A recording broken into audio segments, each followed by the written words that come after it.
Akalar assalomu alaykum. Yaxshimisizlar? Tuzukmisizlar? Charchamay 1 minut o'tkazib yormanglar. Sizlar uchun foydali video qildim. Damasi borlar. Diqqat bilan kuzatinglar. Eng kerak narsa olib keling baqa. Mana mayatlikni ko'ringlar. Yaqinroq olib keling mana shu yerga.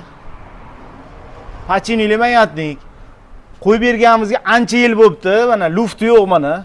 Ishlashi o'ta tiniq mana. Yengilligini ko'ringlar. Rullar o'ta yengil holatda ekan. Qachon qo'yib berganimizsa, aka esimda yo'q, ancha yil bo'ldi qo'yib berganingizga deyapti. Diqqat qilinglar, mana yangi Damas 2025 larga ham mana vtulkali. Mana shu luft berib qolganda mana shuni yechib tashlangan. O'rniga shundan qo'yib berganmiz. Endi bu qancha yuradi pachinili mayatlik deganlaringga akalar mana isboti. O'zi ancha yil bo'ldi mana qo'yib berganimizga, mana ko'rishlaring mumkin. Tiniq holatda turibdi, hech qanday lufti yo'q. Kimga shunaqangi zapchastlar qiziq bo'lsa, mayatlik kerak bo'lsa, bemalol murojaat qilaverasizlar. Pastda nomerlar qoldiramiz, bemalol telefon qilaverasizlar. Dastavkalarimiz ham bor. Mana shunday qiziqarli videolarni o'tkazmaslik uchun mana shu profilga obuna bo'linglar. Jonlang sog' bo'lsin.